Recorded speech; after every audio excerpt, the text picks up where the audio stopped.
Friends of murdered journalist Lyra McKee have protested outside the Derry headquarters of a dissident Republican group today by putting red handprints on the walls. The group held the protest over the killing of the talented journalist and published author. A number of Ms. McKee's friends walked to Junior McDade House in Derry, where they used a pot of red paint to place handprints on the side of the office walls.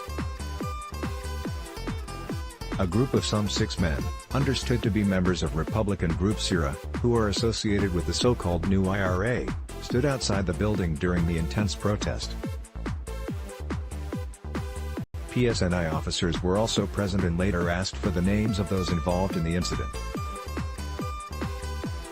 The dissident Republican new IRA is being blamed for shooting the 29-year-old journalist in the head. She was hit when a gunman opened fire on police in the Cregan area of Derry. Her killing has been widely condemned across the political spectrum. Lyra's friend Sinead Quinn, who took part on Monday's protest, said, "We have used red paint because they have blood on their hands for what has happened. They have encouraged it, they have molded these young people into what they are, and they are standing behind them handing them guns. They need to take responsibility today for what has happened. They have shirked it so far by saying it was an accidental shooting. You don't shoot accidentally." She added, "When you put a gun into someone's hand and they shoot it, that's murder." Lyra deserves more, and I am so glad there are so many people here today to see and watch these men looking at us.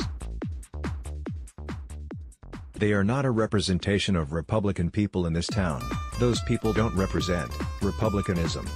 Nobody can advocate shooting into a crowd of people and shooting a 29-year-old woman dead. People have been afraid to stand up to people like this. We are not afraid." Another friend said, "We have had enough.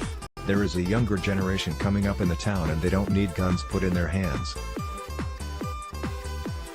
They need jobs, they need a better health service and education, they need a life, not a gun put in their hands."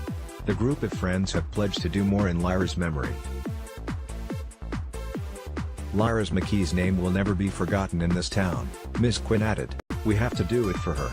Local resident John Lindsay said, "We are using this as an opportunity to speak out against these people. The whole town has told them they are not wanted here. They have freedom to speak, they don't have freedom for violence, and they don't have the right to carry out acts of violence.